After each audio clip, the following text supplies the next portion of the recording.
ಹಾಗೆ ನನ್ನ ವಿಚಾರನ ಹಂಚ್ಕೋತೀನಿ. ವೈಜ್ಞಾನಿಕವಾಗಿ ನಾನು ಆಗಿ ಹೇಳಿದೆ ಸರ್, ಮಾವು ಖಂಡಿತ ಮಾಡಬೇಡ್ರಿ ಅಂತಂದು ನನ್ನ ಅಭಿಪ್ರಾಯ ನಾನು ಅವತ್ತಿನ ದಿವಸ ತಿಳಿಸಿದ್ದೆ. ಯಾಕಂದ್ರೆ ನಾವು ಹೆಚ್ಚು ಮಾವು ಎಲ್ಲಿ ನೀರು ಬಸಿದು ಹೋಗ್ತಾ ಇತ್ತು, ಚೆನ್ನಾಗಿ ನೀರು ಬಸಿದು ಹೋಗ್ತಾ ಭೂಮಿಗಳಲ್ಲಿ ಮಾವುಗಳನ್ನ ಪ್ರಿಫರ್ ಮಾಡ್ತೀವಿ. ಅದಕ್ಕೆ ಮತ್ತು ಅದ್ರ ಜೊತೆಗೆ ಜಾಸ್ತಿ ಸಾಲ್ಟ್ಸ್ ಇರಬಾರ್ದು ಅಂತ ಹೇಳ್ತೀವಿ. ನೀರು ಚೆನ್ನಾಗಿ ಬಸಿದು ಹೋಗ್ಬೇಕು. 5 ಅಡಿ ಅಥವಾ 6 ಅಡಿ ಒಳಗೆ ಆಳವಾಗಿ ಕೆಂಪು ಮಣ್ಣು ಇರಬೇಕು. ಆ ಥರಂಥ ಜಮೀನುಗಳಲ್ಲಿ ಚೆನ್ನಾಗಿ ಮಾವು ಬರ್ತಂತಂದು ಹೇಳಿ ಆ ಒಂದು ಅಭಿಪ್ರಾಯ ಮುಖಾಂತರ ನಾವು ತಿಳಿಸಿದ್ವಿ. ಆದ್ರೂ ಕೂಡ ಏನ್ ಮಾಡ್ಬೇಕು, ಆದ್ರೂ ಮಾಡ್ಲೇಬೇಕು ನಾವು, ಅನಿವಾರ್ಯ. ಯಾಕೆ ಅದನ್ನ ಬಿಟ್ಟು ಹೊರತಿಲ್ಲ. ಬಟ್ ಅದಕ್ಕೆ ಏನು ಮಾಡಬೇಕು ನೀವು ಅಂತಂದಾಗ ನಾವು ಹೇಳಿದ್ವಿ, ಒಂದು ಸಾಧ್ಯತೆ ಇದೆ ಸರ್, ಸಾಧ್ಯ ಆದ್ರೆ ಕೆಂಪು ಮಣ್ಣು ಹಾಕಕ್ಕೆ ಒಂದು ವಿಚಾರ ಮಾಡ್ತಾರೆ. ಸಾಧ್ಯ ಕೆಂಪು ಮಣ್ಣು ಹಾಕಿದ್ರೆ ಎಷ್ಟು 3 ಅಡಿ ಚೆನ್ನಾಗಿ ಆಳವಾಗಿದ್ದ ಗುಂಡಿಗಳನ್ನ ತೋಡಿ ಕೆಂಪು ಮಣ್ಣನ್ನು ಹಾಕೋಣ ಅಂತಂದು ಹೇಳಿ ಒಂದು ಅಭಿಪ್ರಾಯವನ್ನ ಮಾಡಿಸಿದ್ವಿ. ಆ ರೀತಿಯಾಗಿ ಸರ್ ನನಗೆ ಬಹಳ ಕಷ್ಟಪಟ್ಟು ನಾನು ಕೆಂಪು ಮಣ್ಣನ್ನು ಕೂಡ ಸಂದರ್ಭದಲ್ಲಿ ಎಲ್ಲಾ ಗುಂಡಿಗಳಿಗೂ ಕೂಡ ಕೆಂಪು ಮಣ್ಣನ್ನು ಚೆನ್ನಾಗಿ ಹೊಡೆದ್ರು.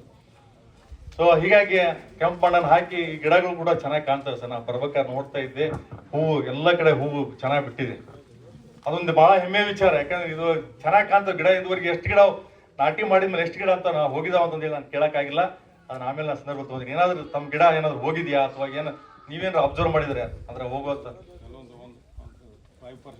ಹೋಗಿದ್ವಿ.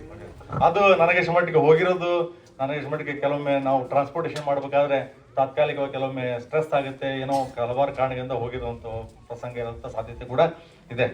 ಸೊ ಹಾಗಾಗಿ 5-6 ವರ್ಷ ನಂತರ ಅಲ್ಲ, ನಾನು ಅದಕ್ಕೂ ಆವತ್ತಿನ ಕೂಡ ನನ್ನ ಒಂದು ಅಭಿಪ್ರಾಯ ಮಂಡಿಸಿದ್ದೀನಿ. ಯಾಕಂದ್ರೆ ಒನ್ಸ್ ಯಾವಾಗ ನಾವು ಈಗ ಬೆಳೀತಾ ಇರ್ತದೆ, ಯಾವಾಗ ಆ ಕೆಂಪು ಮಣ್ಣನ್ನು ಬಿಟ್ಟು ಹೊರಗಡೆ ಬಂದಾಗ ಯಾಕಂದ್ರೆ ಅದು ಮತ್ತೆ ಕಪ್ಪು ಮಣ್ಣಿಗೆ ಸೇರ್ಕೊಂಡಾಗ ಅದು ಎಷ್ಟರ ಮಟ್ಟಿಗೆ, ಯಾಕೆ ಗಿಡ ಒಮ್ಮೆ ಕೆಲವೊಂದು ತಳಿಗಳು ರೆಸಿಸ್ಟೆನ್ಸ್ ಇರ್ತವೆ. ಅದ್ರಾಗ ಆಪೂಸ್ ಅನ್ನೋ ತಳಿ ಏನಿದೆಯಲ್ಲ ಅದಕ್ಕೆ ಅಷ್ಟು ರೆಸಿಸ್ಟೆನ್ಸ್ ಇಲ್ಲ. ಅದು ತಡ್ಕೊಳ್ಳುವಂತ ಸಾಮರ್ಥ್ಯ ಬಹಳ ಕಡಿಮೆ ಆಪೂಸ್ ತಳಿಲಿ. ಆದ್ರೆ ಅದೇ ಬಂಗನಪಲ್ಲಿ, ಕೆಲವೊಂದು ತೋತಾಪುರಿ, ಕೆಲವೊಂದು ತಳಿಗಳು ಅವು ಕೂಡ ಬೆಳೆಯುವಂತ ಸಾಧ್ಯತೆ ಇರುತ್ತೆ. ಹಾಗೆ ಸ್ವಲ್ಪ ಟೈಮ್ ಸಾಲ್ಸ್ ಜಾಸ್ತಿ ಆದ್ರೂ ಕೂಡ ತಡೆದುಕೊಳ್ಳುವಂತ ಶಕ್ತಿಯನ್ನು ಹೊಂದಿರ್ತವೆ. ನನಗೆ ಮಟ್ಟಿಗೆ ಇನ್ನೊಂದು 3-4 ವರ್ಷ 5 ವರ್ಷ ಕಳೆದ ನಂತರ ತಾವು ಹೇಳ್ದಂಗೆ ಅದರ ಒಂದು ಆಕ್ಚುಲ್ ಹಣೆ ಬರ ಅಂದ್ರೆ ನಿಜವಾದ ಏನಾಗುತ್ತೆ ಅನ್ನೋದು ಗೊತ್ತಾಗುತ್ತೆ. ಇನ್ನೊಂದು ಯಾಕಪ್ಪ ಅಂತಂದ್ರೆ ಸ್ಟ್ರೆಸ್ ನಾವು ಹೇಳ್ತೀವಿ, ಒಂದು ನವೆಂಬರ್ ಮತ್ತು ಡಿಸೆಂಬರ್ ತಿಂಗಳಲ್ಲಿ ಯಾವುದೇ ಕಾರಣಕ್ಕೆ ನೀರನ್ನು ಕೊಡಬಾರ್ದು.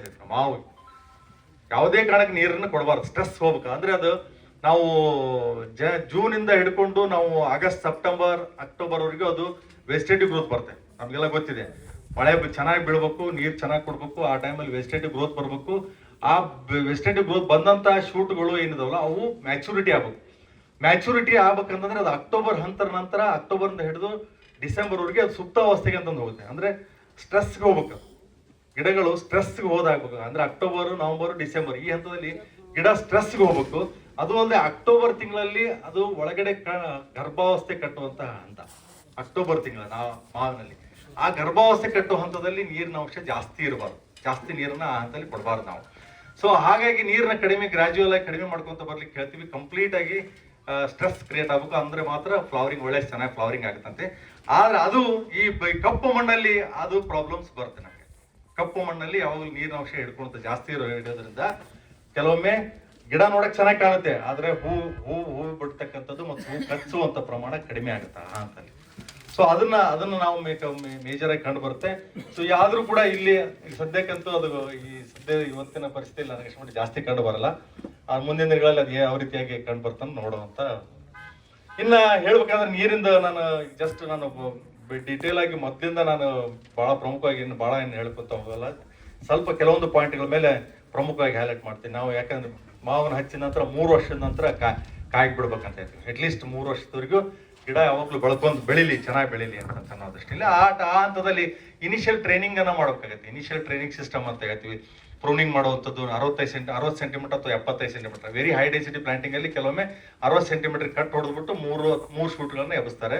ನಂತರ ಮತ್ತೆ ಪ್ರೈಮರಿ ಪ್ರೂನಿಂಗ್, ಎಣ್ಣೆ ಪ್ರೂನಿಂಗ್, ಹಿಂಗೆ 3 ಚಾಟಿಯನ್ನು ಮಾಡಿಕೊಂಡು ಗಿಡಗಳನ್ನ ಮೊದಲ ಒಂದು ಅಥವಾ 2 ವರ್ಷದಲ್ಲಿ ನಾವು ಗಿಡಗಳನ್ನ ಅಂಬ್ರೆಲ್ ಶೇಪ್ ನಲ್ಲಿ ಮಾಡ್ಕೊಳ್ಳುವಂಥದ್ದು. ಅದು ಫಸ್ಟ್ ಬಿಗಿನಿಂಗ್ ಅಲ್ಲಿ ಮಾಡ್ತಕ್ಕಂಥದ್ದು, ಗಿಡ ಟ್ರೈನಿಂಗ್ ಮಾಡ್ತಕ್ಕಂಥದ್ದು. ನಂತರ ಯಥಾವತ್ತಾಗಿ ಜೂನ್, ಜುಲೈ ಏನು ಕಾಯಿಗಳು ತೆಗೆದುಕೊಂಡು ಅಂದ್ರೆ ಕಾಯಿ ಬಿಡುವಂತ ಪೂರ್ವದಲ್ಲಿ ಅದು ಕಾಯಿ ತೆಗೆದುಕೊಂಡ ನಂತರ ಜೂನ್, ಜುಲೈ ತಿಂಗಳನ್ನ ಹೇಳ್ತಾ ಇದ್ದೆ. ಸೊ ಜೂನ್, ಜುಲೈ ತಿಂಗಳಲ್ಲಿ ಪ್ರಮುಖವಾಗಿ ನಾವು ಚಾಟ್ನಿಯನ್ನು ಮಾಡ್ತಕ್ಕಂಥದ್ದು.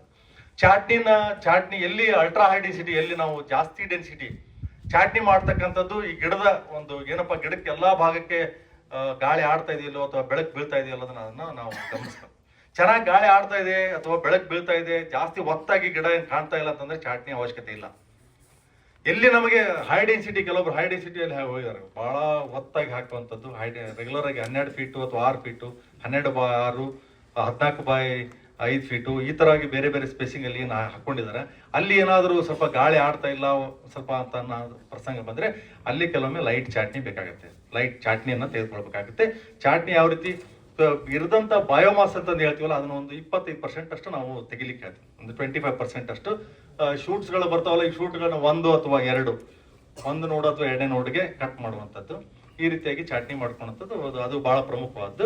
ಬಟ್ ಅದೇ ಹೇಳಿದ್ರೆ, ಎಲ್ಲಿ ನಮಗೆ ಚಾಟ್ನಿ ಅವಶ್ಯಕತೆ ಇಲ್ಲ ಅಂತ ಅನಿಸ್ತಲ್ಲಿ ನಾವು ಅವಶ್ಯಕತೆ ಇಲ್ಲ ಹಂತಲ್ಲಿ ನಾವು ಚಾಟ್ನಿಯನ್ನ ಮಾಡುವಂತ ಅವಶ್ಯಕತೆ ಇಲ್ಲ. ಇದು ಪ್ರಮುಖವಾಗಿ ಜೂನ್ ಮತ್ತು ಜುಲೈ ಹಂತದಲ್ಲಿ ಮಾಡ್ಕೊಳ್ಳುವಂಥದ್ದು. ನಂತರ ಜುಲೈ ಮತ್ತು ಆಗಸ್ಟ್ ಅಲ್ಲಿ ಫರ್ಟಿಲೈಸರ್ ಅಲ್ಲಿ ಏನು ಬಹಳ ಗಮನ ಕೊಡ್ಬೇಕಾದ್ರೆ ಅಲ್ಲಿ ನ್ಯೂಟ್ರಿಷನ್ ಬಗ್ಗೆ ಗಮನ ಕೊಡ್ಬೇಕಾಗುತ್ತೆ ನಾವು. ಯಾಕಂದ್ರೆ ಬಹಳ ಇಂಪಾರ್ಟೆಂಟ್, ಬಹಳ ಜನ ನಾವು ಜೂನ್ ಜುಲೈ ಆಗಸ್ಟ್ ಹಂತದಲ್ಲಿ ನಾವು ಬಹಳ ನಿಷ್ಕಾಳಜಿನ ಮಾಡ್ತೀವಿ. ಆದ್ರೆ ನಮಗೆ ನ್ಯೂಟ್ರಿಷನ್ ಸಂಬಂಧಪಟ್ಟಂಗೆ ನಾವು ಆ ಹಂತದಲ್ಲಿ ಜುಲೈ ಮತ್ತು ಆಗಸ್ಟ್ ತಿಂಗಳಲ್ಲಿ ನಾವು ಅದಕ್ಕೆ ಕೊಡ್ಬೇಕಂತ ಶೆಡ್ಯೂಲ್ ಇದೆ. ಆ ಫರ್ಟಿಲೈಸರ್ಗಳನ್ನ ಕೊಡ್ಲೇಬೇಕಾಗುತ್ತೆ. ಅದಕ್ಕೆ ಈ 19 ಹಾಲ್ ಇರ್ಬೋದು, ನಾವು ಒಂದು ಹಂತದಲ್ಲಿ ಎರಡು ಹಂತದಲ್ಲಿ ಕೊಡ್ತೀವಿ. 19 ಹಾಲ್ನ 1 kg, 5 ರಿಂದ 10 ವರ್ಷ ಇರ್ತಕ್ಕಂಥ ಗಿಡಗಳಿಗೆ 1 kg ಕೊಡ್ತೀವಿ. 10 ರಿಂದ 20 ವರ್ಷ ಇರ್ತಕ್ಕಂಥ 2 kg, ಈ ರೀತಿಯಾಗಿ ರಿಂಗ್ ರೂಪದಲ್ಲಿ ಕೊಡಿ ಫರ್ಟಿಲೈಸರ್ನ ಕೊಡ್ತಕ್ಕಂಥದ್ದು ಇದು 19 ಹಾಲ್. ನಂತರ ಮತ್ತೆ ಜುಲೈ ಆಗಸ್ಟ್ ಅಲ್ಲಿ ಮತ್ತೆ ಅದಕ್ಕೆ ನಾವು ಯೂರಿಯಾ ಮತ್ತು ಸಲ್ಫೇಟ್ ಆಫ್ ಪೊಟ್ಯಾಷಿಯಂ ಮತ್ತು ಫಾಸ್ಫರಸ್, ಈ ಮೂರನ್ನು 500 ಗ್ರಾಮ್ ಮತ್ತು ಯೂರಿಯಾನ 250 ಗ್ರಾಮ್, ಈ ರೀತಿಯಲ್ಲಿ ನಾವು ಆ ಹಂತದಲ್ಲಿ ಹಾಕುವಂಥದ್ದು. ಇದು ಫರ್ಟಿಲೈಸರ್ ಕೊಡ್ತಕ್ಕಂಥದ್ದು ಒಂದು ಪ್ರಮುಖವಾದದ್ದು. ಅದರ ನಂತರ ಈ ಕಲ್ಟಾರ್ ಬಗ್ಗೆ ನನಗೆ ತಮ್ಗೆಲ್ಲ ಗೊತ್ತಿದೆ. ಕಲ್ಟಾರ್ ನಾನು ಸರ್ ಇಲ್ಲಿ ಯೂಸ್ ಮಾಡಿದಾರೆ ಅಂತ ಕೇಳಿದೆ. ನಾನು ಕಲ್ಟಾರ್ ಎಲ್ಲ ಯೂಸ್ ಮಾಡಿದಾರೆ ಅಂತ ಕೇಳಿದೆ. ಅದೇ ಫ್ಲವರಿಂಗ್ ನೋಡಿ ಇಷ್ಟೊಂದು ಫ್ಲವರಿಂಗ್ ಹೆಂಗಪ್ಪ ಇದು ಅಂತ ಅಂದಾಗ, ಇಲ್ಲ ಸರ್ ಕಲ್ಟಾರ್ ಯೂಸ್ ಆಗಿದೆ ಅಂತ ಹೇಳಿ. ಕಲ್ಟಾರ್ ಅನ್ನೋದು ತಮ್ಗೆಲ್ಲ ಗೊತ್ತಿ ಪ್ಯಾಕ್ಲೋಬುಟ್ರಾಜಾಲ್ ಅಂತ ಹೇಳ್ತೀವಿ. ಅದನ್ನ ಬಹಳ ಈಗ ಮಹಾರಾಷ್ಟ್ರ ಮತ್ತು ಗುಜರಾತ್ ಆ ಕಡೆ ಎಲ್ಲ 100% ಎಲ್ಲ ರೈತರು ಕಲ್ಟಾರ್ನ ಹಾಕ್ತಾ ಇದಾರೆ. ಕಲ್ಟಾರ್ದು ಏನ್ ತೊಂದ್ರೆ ಸ್ವಲ್ಪ ಕಾರ್ಸಿನೋಜೆನಿಕ್ ಅಂತಾರೆ. ಅದು ಬಹಳ ಎಕ್ಸಾಸ್ಟಿವ್, ಗಿಡದ ಇದನ್ನೇ ಅಂಶ ಬಹಳ ಇರುತ್ತೆ ಅದು ಕಲ್ಟಾರ್ ಅಂತ. ಸೊ ಆ ಕೆಮಿಕಲ್ನ ಕೆಲವೊಬ್ರು ಹಾಕ್ತಾರೆ, ಕೆಲವೊಬ್ರು ಅದು ಅವರವರ ವೈಯಕ್ತಿಕ ಇದು. ಬಟ್ ಅದು ರೆಗ್ಯುಲರ್ ಫ್ಲವರಿಂಗ್ ಆಗ್ಬೇಕು, ಚೆನ್ನಾಗಿ ಫ್ಲವರಿಂಗ್ ಆಗ್ಬೇಕು, ಕಲ್ಟಾರ್ನ ಉಪಯೋಗ ಮಾಡೋದ್ರಿಂದ ಚೆನ್ನಾಗಿ ಫ್ಲವರಿಂಗ್ ಬರುತ್ತೆ ಅದಂತೂ. ಸೊ ಕಲ್ಟಾರ್ನ ನಾವು ಸೆಪ್ಟೆಂಬರ್ ತಿಂಗಳಲ್ಲಿ ಕಲ್ಟಾರ್ನ ವಾಪರ್ಸ್ಬೇಕು. ಅದು ಬಹಳ ಪ್ರಮುಖವಾದ್ದು. ಕಲ್ಟಾರ್ನ 1 ml, ಒಬ್ಬರು 2 ml, 1 ml ಅದು ಪರ್ ಸ್ಕ್ವೇರ್ ಮೀಟರ್ ಹಿಂಗ್ ರಿಕಮೆಂಡೇಶನ್ ಇದೆ. ಅದ್ರ ಪ್ರಕಾರವಾಗಿ ಕಲ್ಟಾರ್ನ ಉಪಯೋಗಿಸ್ತಾರೆ. ಅದು ಸೆಪ್ಟೆಂಬರ್ ಅಲ್ಲೇ ಆಗ್ಬೇಕದು. ನೀವು ಕೆಲವೊಬ್ರು ನಮ್ಗೆ ಕೇಳ್ತಾರೆ ಅಕ್ಟೋಬರ್ ಹಾಕೋಣ ಅಥವಾ ನವೆಂಬರ್ ಹಾಕೋಣ ಅಂತಂದೇಳಿ, ಅದು ಅಟ್ಲೀಸ್ಟ್ 3 months ಬಿಫೋರ್ ಫ್ಲವರಿಂಗ್ ಅಂತಂದೇ ಹೇಳ್ತೀವಿ ನಾವು. ಆ ಟೈಮಲ್ಲಿ ಅದು ಆಗ್ಬೇಕು ಅಂತ. ಸೊ ಆ ಟೈಮಲ್ಲಿ ಕಲ್ಟಾರ್ನ ಹಾಕುವಂತ ಅದೊಂದು ಬಹಳ ಪ್ರಮುಖವಾದಂತ. ಅದ್ರ ಜೊತೆಗೆ ಕೆಲವೊಂದು ಫ್ಲವರಿಂಗ್ ಇಂಡ್ಯೂಸ್ ಆಗ್ಲಿಕ್ಕೆ ನಾವು ಅಕ್ಟೋಬರ್ ತಿಂಗಳಲ್ಲಿ ಮತ್ತು ನವೆಂಬರ್ ಹಂತದಲ್ಲಿ ಕೆಲವೊಂದು ಗ್ರೋತ್ ಗ್ಲೇಟರ್ನು ಕೂಡ ನಾವು ಕೊಡ್ತೀವಿ. ಕಲ್ಟಾರ್ ಜೊತೆಗೆ ಕೆಲವೊಂದು CCC ಅಂತ ಲಿಯೋಸಿನ್ ಅಂತ ಹೇಳ್ತೀವಿ. ಯಾಕಂದ್ರೆ ನಮಗೆ ಅಕ್ಟೋಬರ್, ನವೆಂಬರ್, ಡಿಸೆಂಬರ್ ಅಲ್ಲಿ ಕಡ್ಡಿ ಥಿಕ್ನಿಂಗ್ ಆಗ್ಬೇಕು, ಕಡ್ಡಿ ಮ್ಯಾಚುರಿಟಿ ಆಗ್ಬೇಕು. ಆ ಕಡ್ಡಿ ಮ್ಯಾಚುರಿಟಿ ಆಗ್ಲಿಕ್ಕೆ ನಾವೇನ್ ಮಾಡ್ತೀವಿ, ವೆಜಿಟೇಟಿವ್ ಗ್ರೋತ್ ಅನ್ನು ಸಪ್ರೆಸ್ ಮಾಡ್ಬೇಕಂತ ಹೇಳ್ತೀವಿ. ಆ ಹಂತಲ್ಲಿ ಕೆಲವೊಮ್ಮೆ ಲಿಯೋಸಿನ್ ಅಂತ ಹೇಳಿ ನಾವು 2-2.5 ml ಹಾಕಿ ನಾವು ಲಿಯೋಸಿನ್ ಕೊಟ್ಟು ಸಪ್ರೆಸ್ ಮಾಡಿ ಗಿಡನ ಮ್ಯಾಚುರಿಟಿ ಮಾಡ್ತಕ್ಕಂಥದ್ದು. ಇವು ಇನಿಷಿಯಲ್ ಸ್ಟೇಜ್. ಅದ್ರ ಜೊತೆಗೆ ಕೆಲವೊಮ್ಮೆ ನೀವು ಮೈಕ್ರೋನ್ಯೂಟ್ರಿಯೆಂಟ್ ಡೆಫಿಷಿಯನ್ಸಿ ಬಂದೇ ಬರುತ್ತೆ. ಅವೆಲ್ಲ ನೋಡಿದ್ರೆ ಮ್ಯಾಂಗೋದಲ್ಲಿ ಹೆಚ್ಚು ಜಿಂಕು ಮತ್ತು ಐರನ್, ಬೋರಾನು, ಈ ತರದ ಕೆಲವೊಂದು ಮೈಕ್ರೋನ್ಯೂಟ್ರಿಯೆಂಟ್ಸ್ ಬೇಕೇ ಬೇಕು, ಅದಕ್ಕೆ ಅವಶ್ಯಕತೆ ಇದೆ. ಸೊ ಹೀಗಾಗಿ ಅವನ್ನ ನೀಡಬೇಕು. ಕೆಲವೊಬ್ರು ಯಾರು ಸಗಣಿ ಗೊಬ್ಬರ ಚೆನ್ನಾಗಿ ಯೂಸ್ ಮಾಡ್ತಾರೋ ಅಂತವ್ರಿಗೆ ಅವಶ್ಯಕತೆ ಬೀಳೋದಿಲ್ಲ. ಸಗಣಿ ಗೊಬ್ಬರದಲ್ಲಿ ಎಲ್ಲಾ ತರದಂತ ನ್ಯೂಟ್ರಿಯೆಂಟ್ಸ್ ಸಿಗೋದ್ರಿಂದ ಅವಶ್ಯಕತೆ ಬೀಳೋದಿಲ್ಲ. ಸೊ ಹೀಗಾಗಿ ನಾವು ಸಗಣಿ ಗೊಬ್ಬರ ಹೇಳ್ತೀವಿ, ನಾನು ಒಂದು 40-50 kg ಹಾಕ್ರಿ ಅಂತ ಪ್ರತಿ ಗಿಡಕ್ಕೆ. ಅಟ್ಲೀಸ್ಟ್ ಒಂದು ಸ್ವಲ್ಪ 10 ವರ್ಷದ ಗಿಡಗಳಿಗೆ ಒಂದು 50 kg ವರೆಗೂ ಸಗಣಿ ಗೊಬ್ಬರ ಹಾಕ್ರಿ ಅಂತ ಹೇಳ್ತೀವಿ. ಆದ್ರೆ ಈಗಿನ ಒಂದು ಸಂದರ್ಭದಲ್ಲಿ ನಾನು ಸಗಣಿ ಗೊಬ್ಬರದ ಅನಾನುಕೂಲತೆನೂ ಇದೆ, ಹಾಕುವಂತ ಪರಿಸ್ಥಿತಿನಲ್ಲಿ ಕೂಡ ಇವತ್ತು ದಿವಸ ನಾವಿಲ್ಲ. ಸೊ ಹೀಗಾಗಿ ಎಷ್ಟು ಸಾಧ್ಯ ಆಗುತ್ತೆ ಅಷ್ಟು ಸಗಣಿ ಗೊಬ್ಬರನ ಹಾಕ್ಲಿಕ್ಕೆ ಮಳೆಗಾಲದಲ್ಲಿ, ಜೂನ್ ಯಾವಾಗ ಮಳೆ ಸ್ಟಾರ್ಟ್ ಆಗ್ತದೆ ಆ ಹಂತದಲ್ಲಿ ನಾವು ಸಗಣಿ ಗೊಬ್ಬರನ, ಅದ್ರ ಜೊತೆಗೆ ಕೆಲವೊಂದು ಬಯೋ ಕಂಟ್ರೋಲ್ ನಮ್ಮ ತೋಟಗಾರಿಕೆ ವಿಶ್ವವಿದ್ಯಾಲಯದಲ್ಲಿ ಬಯೋ ಕಂಟ್ರೋಲ್ ಏಜೆಂಟ್ಸ್ ಅನ್ನ ಸಮೃದ್ಧಿ ಅಂತಂದು ಹೇಳ್ಬಿಟ್ಟು ಒಂದು ರೂಪದಲ್ಲಿ ನಾವು ಕೊಡ್ತಾ ಇದೀವಿ. ಎಲ್ಲ ಅಜಿಟೋಬ್ಯಾಕ್ಟರ್, ಅಜೋಸ್ಪೆರಿಲಮ್, ಇವೇ ನಮ್ಮ ಮೈಕ್ರೋಬ್ಸ್ ಒಳ್ಳೆ ಜೀವಾಣುಗಳು ನಮ್ಮ ಭೂಮಿಯಲ್ಲಿ ಇದ್ವು, ಮೊದಲೆಲ್ಲ ಇದ್ವು. ಬಟ್ ಇವತ್ತಿನ ದಿವಸ ಪ್ರತಿಯೊಂದು ನಶಿಸಿ ಹೋಗ್ತಾ ಇದಾವೆ. ಆದ್ರೆ ಮತ್ತೆ ಅವನ್ನ ಹಾಕುವಂತ ಹಾಕ್ಲೇಬೇಕಾಗುತ್ತೆ. ಸೊ ಆ ದೃಷ್ಟಿಯಲ್ಲಿ ಅವನ್ನ ನಾವು ಸಗಣಿ ಗೊಬ್ಬರದ ಮಿಕ್ಸ್ ಮಾಡಿ ಆ ಹಂತದಲ್ಲಿ ಅಟ್ಲೀಸ್ಟ್ ಪ್ರತಿಯೊಂದು ಜೀವಾಣು 50 ಗ್ರಾಮ್ವರೆಗೂ ನಾವು ಮಿಕ್ಸ್ ಮಾಡಿ ನಾವು ಗೊಬ್ಬರನ ಕೂಡ ಸಗಣಿ ಗೊಬ್ಬರನ ಹಾಕ್ಬೋದು ಅದನ್ನ ಮಳೆಗಾಲದ ಹಂತದಲ್ಲಿ. ಸೊ ಇವು ಏನಪ್ಪಾ ಅಂತಂದ್ರೆ ಜೂನಿಂದ ಹಿಡಿದು ನಾವು ಡಿಸೆಂಬರ್ವರೆಗೂ ಈ ಹೂ ಬರೋ ಪೂರ್ವದಲ್ಲಿ ಕೆಲವೊಂದು ಪ್ರಮುಖವಾದ ಕೆಲವೊಂದು ಇದ್ರ ಇನ್ನೂ ಹೊರತಾಗಿ ಇನ್ನೂ ಕೂಡ ನಾವು ಹೇಳ್ತೀವಿ ಕೆಲವು ಮ್ಯಾಂಗೋ ಸ್ಪೆಷಲ್ ಹೂ ಬರೋಕ್ಕಿಂತ ಪೂರ್ವದಲ್ಲಿ ಕೂಡ ಒಂದು 2 ಸ್ಪೆಷಲ್ ಮ್ಯಾಂಗೋ ಸ್ಪೆಷಲ್ನ ಸಿಂಪಡಣೆಯನ್ನ ಮಾಡ್ತಕ್ಕಂಥದ್ದು ಹೂ ಬರೋಕ್ಕಿಂತ ಪೂರ್ವದಲ್ಲಿ. ಅಂದ್ರೆ ನಾವು ಸಾಮಾನ್ಯ ಅಕ್ಟೋಬರ್, ನವೆಂಬರ್, ಡಿಸೆಂಬರ್ 2 ಸಲ ಹತ್ತು ಬಿಟ್ಟು 3 ಸಲ ಮಾಡಿದ್ರಿ ಅಂತಂದ್ರೆ ಎಲ್ಲ ಅದು ಮೈಕ್ರೋನ್ಯೂಟ್ರಿಯೆಂಟ್ ಇರುತ್ತೆ. 5 ಗ್ರಾಮ್ ಹಾಕಿ ಪ್ರತಿ ಲೀಟರ್ಗೆ ಸಿಂಪಡಣೆ ಮಾಡ್ತಕ್ಕಂಥದ್ದು. ಕೆಲವೊಮ್ಮೆ ಹೂ ಬರಿಲ್ಲ ಅಂತಂದ್ರೆ ಇನ್ನೊಂದು ಸ್ವಲ್ಪ ಕೆಲವೊಂದು ಪೊಟ್ಯಾಷಿಯಂ ನೈಟ್ರೇಟ್ ಅಂತೇಳಿ ಅಕ್ಟೋಬರ್ ಮತ್ತು ನವೆಂಬರ್ ಅಂತೇಳಿ ಪೊಟ್ಯಾಷಿಯಂ ನೈಟ್ರೇಟ್ ಅಂತೇಳಿ 10 ಗ್ರಾಮ್ ಹಾಕಿ ಒಂದು ಸಿಂಪಡಣೆ ತೆಗೆದುಕೊಂಡ್ರು ಕೂಡ ಹೂ ಬರ್ಲಿಕ್ಕೆ ಸಾಧ್ಯತೆ ಜಾಸ್ತಿ ಇರುತ್ತೆ. ಸೊ ಇದು ಈ ಇನಿಷಿಯಲ್ ಸ್ಟೇಜ್ ಅಲ್ಲಿ. ಅದ್ರ ಜೊತೆಗೆ ತಮ್ಗೆಲ್ಲ ಕಾಲಕ್ಕೆ ನಾನು ಇಲ್ಲಿ ಅಬ್ಸರ್ವ್ ಮಾಡ್ತಾ ಇದ್ದು ಹುಳ ಬಹಳ ಕಾಣ್ತಾ ಇತ್ತು. ಯಾಕಂದ್ರೆ ಈಗ ಹೂ ಬಂದ ನಂತರ ಹೂ ಬರೋ ಪೂರ್ವದಲ್ಲಿ ಕೂಡ ಈಗ ಹೂ ಬರೋ ಪೂರ್ವದಲ್ಲಿ ಕೆಲವೊಮ್ಮೆ ಏನ್ ಮಾಡ್ತೀವಿ ನಾವು ಹೂ ಬಂದ ಹಂತದಿಂದ ನಾವು ಪ್ರಯತ್ನ ಮಾಡ್ತೀವಿ. ಈಗ ಹಾಪರ್ ಇನ್ಸಿಡೆಂಟ್ಸ್ ನಮ್ ಮೇಜರ್ ಬರೋದು ಹಾಪರ್ ಪ್ರಾಬ್ಲಮ್ಸ್ ಈ ಹೂ ಬಂದಾಗ. ಆದ್ರೆ ಅದು ಬರಕ್ಕಿಂತ ಪೂರ್ವದಲ್ಲಿ ಅದು ಹೂ ಬರಕ್ಕಿಂತ ಪೂರ್ವದಲ್ಲಿ ಅದ್ರದ್ದು ಆಲ್ರೆಡಿ ಒಂದಿಷ್ಟು ಪಾಪ್ಯುಲೇಷನ್ ಎಲ್ಲ ಬರ್ತಾ ಇರುತ್ತೆ ಗಿಡದಲ್ಲಿ. ನಾವು ಹೂ ಬಂದ ನಂತರ ನಾವೇನ್ ಮಾಡ್ತೀವಿ ಸ್ಪ್ರೇಗಳನ್ನ ಮಾಡ್ಲಿಕ್ಕೆ ಓಡಾಡ್ತೀವಿ. ಅವ್ನು ಹೂ ಬಂದ ನಂತರ ಅದ್ರ ಪಾಪ್ಯುಲೇಷನ್ ಜಾಸ್ತಿ ಆಗ್ಬಿಡುತ್ತೆ. ಬಟ್ ಆ ಹಂತದಲ್ಲಿ ನಾವೇನ್ ಹೇಳ್ತೀವಿ ಜಾಸ್ತಿ ಹೂ ಬಂದಾಗ ಕೆಲವೊಂದು ಈ ಇನ್ಸೆಕ್ಟಿಸೈಡ್ಗಳನ್ನ ಕೂಡ ಸ್ಪ್ರೇ ಮಾಡಬೇಡ್ರಿ.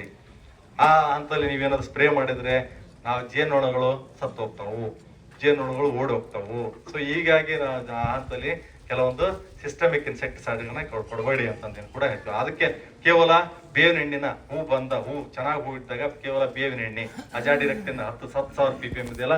ಸೊ ಅಂತ ಕೆಲವೊಂದು ಕಡಿಮೆ ಕೆಲವೊಂದು ವಿಷಕಾರಿ ಇರ್ತಕ್ಕಂಥ ಕೆಲವೊಂದು ಪ್ಯಾರಾಥ್ರಾಯ್ಡ್ಸ್ ಹೇಳ್ತೀವಿ, ಅವನು ಕೂಡ ರೆಕಮೆಂಡ್ ಮಾಡ್ತೀವಿ. ಆದ್ರೆ ಸಾಧ್ಯ ಆದಷ್ಟು ಹೂ ಬರೋಕ್ಕಿಂತ ಪೂರ್ವದಲ್ಲೇ ನೀವು ಸ್ವಲ್ಪ ಪ್ರಿಕಾಷನರಿ ಆಗಿ ಕೆಲವೊಂದು ಇನ್ಸೆಕ್ಟಿಸೈಡ್ಗಳನ್ನ ಸಿಂಪಡಣೆಯನ್ನ ಮಾಡಿಕೊಂಡು ಮತ್ತು ಅದರ ಬೂದಿರುವ ಕೂಡ ಮೇನ್ ಪ್ರಮುಖವಾಗಿ ಈ ಹಂತದಲ್ಲಿ ಬರ್ತಕ್ಕಂಥ ಅಂದ್ರೆ ಈಗೇನೋ ಹೂ ಆದ ಹಂತದಲ್ಲಿ ಬೂದಿರುವ ಕೂಡ ಒಂದು ಬಹಳ ಪ್ರಾಬ್ಲಮ್. ಸೊ ಅದನ್ನು ಕೂಡ ನಾವು ಸಾಧ್ಯಷ್ಟು ಇನಿಷಿಯಲ್ ಸ್ಟೇಟ್ ಕೆಲವೊಮ್ಮೆ ಕಡಿಮೆ ಟಾಕ್ಸಿಕ್ ಇರುತ್ತೆ, ಕೆಲವು ಕಡಿಮೆ ಖರ್ಚಿನ ಕೆಲವೊಂದು ಹಂತದಲ್ಲಿ ಗಂಧಕ ಹೂ ಬರೋಕ್ಕಿಂತ ಪೂರ್ವದಲ್ಲಿ ನೀವು ಗಂಧಕ ಮತ್ತು ಕೆಲವೊಂದು ಇನ್ಸೆಕ್ಟಿಸೈಡ್ ಸಿಂಪಡಣೆ ಮಾಡ್ಕೊಂಡು ಆ ಹೂ ಹಂತದಲ್ಲಿ ಇರ್ತಕ್ಕಂಥ ತೊಂದರೆಗಳನ್ನ ಕಡಿಮೆ ಮಾಡ್ಕೋಬಹುದು. ಇನ್ನು ಹೂ ಬಂದ ನಂತರ ಈಗ ಪ್ರಮುಖವಾಗಿ ಕೆಲವೊಂದು ಸೆಟ್ಟಿಂಗ್ ಪ್ರಾಬ್ಲಮ್ಸ್ ಬರ್ತವೆ. ಸೆಟ್ ಆಗಲ್ಲ, ಫ್ಲವರ್ಸ್ ಸಿಕ್ಕಾಬಿಟ್ಟಿರುತ್ತೆ, ಸೆಟ್ ಆಗಲ್ಲ. ಸೊ ಆಗ ಸೆಟ್ ಆಗ್ಲಿ ಅಂತ ಕೆಲವೊಂದು ಮೈಕ್ರೋ ಕೆಲವೊಂದು ಹಾರ್ಮೋನ್ಗಳನ್ನು ಕೂಡ ಉಪಯೋಗಿಸಿ. ಅದರೊಳಗೆ ಪ್ರಮುಖ ಪ್ಲಾನೋಫಿಕ್ಸ್ ಅಂತ ಹೇಳಿ ಪ್ಲಾನೋಫಿಕ್ಸ್ ಅನ್ನ 0.5 ml ವರೆಗೂ ಕೂಡ ಉಪಯೋಗಿಸಬಹುದು, ಹಾಕಿ ಸಿಂಪಡಣೆ ಮಾಡ್ತಕ್ಕಂಥದ್ದು. ಅದ್ರ ಹೊರತಾಗಿ ಕೂಡ ಕೆಲವೊಮ್ಮೆ ಎಲಾಂಟಾ ಅಂತ ಕೂಡ ಸಿಂಪಡಣೆ ಮಾಡ್ತಾರೆ. ಕೆಲವೊಬ್ರು ಅಡ್ವಾನ್ಸ್, ಕೆಲವೊಬ್ರು ಮಹಾರಾಷ್ಟ್ರದಲ್ಲಿ ರೈತರು ಈಗ ಪ್ಲಾನೋಫಿಕ್ಸ್ ಹೊರತಾಗಿ ಎಲಾಂಟಾ ಸೂಪರ್ ಅಂತ ಬರುತ್ತೆ, ಅದನ್ನ ದ್ರಾಕ್ಷಿಗೆ ಯೂಸ್ ಮಾಡ್ತೀವಿ ನಾವು. ಸ್ವಲ್ಪ ಕಾಸ್ಟ್ ಜಾಸ್ತಿ ಇದೆ. ಎಲಾಂಟಾ ಸೂಪರ್ನು ಕೂಡ ಆ ಹಂತಲ್ಲಿ ಫ್ಲವರಿಂಗ್ ಹಂತಲ್ಲಿ ಸಿಂಪಡಣೆ ಮಾಡ್ತೀವಿ. 1 ml ಹಾಕಿ ಸಿಂಪಡಣೆ ಮಾಡೋದು. ಅದು 3 ಹಂತಲ್ಲಿ ಕೊಡ್ತಕ್ಕಂಥದ್ದು ಎಲಾಂಟಾನ. ಫ್ಲವರಿಂಗ್ ಅಂತ ಮತ್ತು ಕಾಯಿ ಕಚ್ಚಿದ 20 ದಿವಸ ನಂತರ ಮತ್ತೆ ಹಣ್ಣು ಡೆವಲಪ್ ಆಗುವಂತ 3 ಹಂತದಲ್ಲಿ ಎಲಾಂಟಾ ಸೂಪರ್ನ ಒಂದು 1 ml, 1.5 ml, 2 ml ಈ ರೀತಿಯಾಗಿ ಸಿಂಪಡಣೆ ತೆಗೆದುಕೊಳ್ಳುವಂಥದ್ದು. ಇನ್ನು ಬರ್ತಕ್ಕಂಥ ಪ್ರಮುಖವಾಗಿ ಇನ್ನ ಹೂ ಕಚ್ಚಿದ್ದು ಮತ್ತು ಇನ್ನೇನಪ್ಪಾ ಅಂತಂದ್ರೆ ಹೂ ಬಂತು ಆಯ್ತು ಅಂತ ಅನ್ನಂಗಿಲ್ಲ. ಯಾಕಂದ್ರೆ ಹೂ ಕಚ್ಚಬೇಕು, ಅದ್ರ ನಂತರ ಅದ್ರ ಜೊತೆಗೆ ಕೆಲವೊಮ್ಮೆ ನಾನು ಇಲ್ಲಿ ಅಬ್ಸರ್ವ್ ಮಾಡ್ತಿದ್ದೆ ಎಲ್ಲ ಎಲೆಗಳ ಎಲೆ ಎಲ್ಲ ಲೀಫ್ ವೆಬ್ಬರ್ ಅಂತ ಹೇಳಿ ಜಾಸ್ತಿ ಇದೆ. ಆ ಕಡೆ ಎಲ್ಲ ನೋಡ್ತಾ ಇದ್ದೆ ನಾನು. ಲೀಫ್ ವೆಬ್ಬರ್ಸ್ ಕಂಪ್ಲೀಟ್ ಎಲೆನೆಲ್ಲ ತಿಂದು ಹಾಕಿ ಒಂಥರ ವೆಬ್ ಮಾಡ್ದಂಗಾಗಿ ಇದಾಗ್ತಾ ಇದೆ. ಮತ್ತೆ ಹೊಸ ಚಿಗುರುಗಳಿಗೆ ಏನಾದ್ರು ಬಂದ್ರೆ ಆ ಹೊಸ ಚಿಗುರಿಗೆ ಸ್ಟೆಮ್ ಬೋರರ್ ಅಂತ, ಶೂಟ್ ಬೋರರ್ ಅಂತಾನೆ, ಶೂಟ್ ಬೋರರ್, ಕಾಂಡ ಕೊರಕ ಅಂತ. ಕೆಲವೊಮ್ಮೆ ಕೊನೆಗಳಾಗಿರ್ತವೆ, ಅವು ಕೂಡ ಕೊನೆಗಳು ಉದುರಿ ಬೀಳುವಂತ ಹಂತನೂ ಇದೆ. ಅವು ಬ್ಲಾಸಮ್ ಬ್ಲೈಟ್ನು ಬರುತ್ತೆ, ಬ್ಲಾಸಮ್ ವೆಬ್ಬರ್ ಬರುತ್ತೆ. ಈ ತರದ ಹಲವಾರು ಕೀಟ ಮತ್ತು ರೋಗಗಳು ಬರುವಂತ ಸಾಧ್ಯತೆಗಳು ಇನ್ಮೇಲೆ ಜಾಸ್ತಿ ಇರುತ್ತೆ. ಸೊ ಹೀಗಾಗಿ ಅವಕ್ಕೂ ಕೂಡ ಹಂತವಾಗಿ ಕೆಲವೊಂದು ಪ್ರಿಕಾಷನರಿ ಮೆಜರ್ಸ್ ನ ತೆಗೆದುಕೊಳ್ಳಲೇಬೇಕಾಗುತ್ತೆ.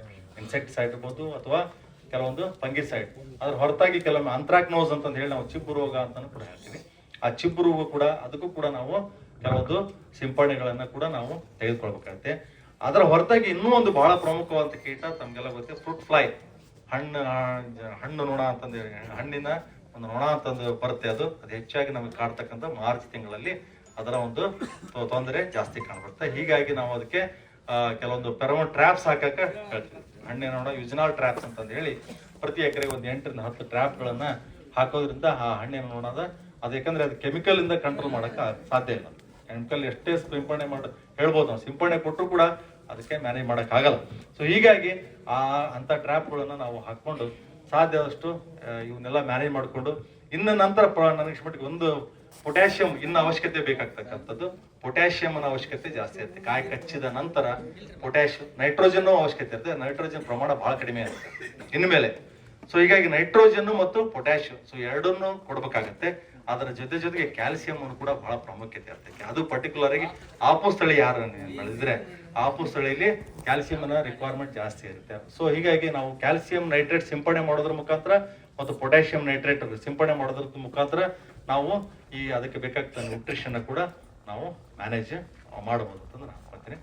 ಸೊ ಏನಾದರೂ ಇದ್ರೆ ಅಲ್ಲ, ಇದು ಸಂಕ್ಷಿಪ್ತವಾಗಿ ನಾನು ಇನ್ನು ಬರ್ತಕ್ಕಂಥ ಕೆಲವೊಂದು ತೊಂದರೆಗಳ ಮೇಲೆ ಸಂಕ್ಷಿಪ್ತವಾಗಿ ಹೇಳಲಿಕ್ಕೆ ಇಷ್ಟಪಟ್ಟಿದ್ದೀನಿ.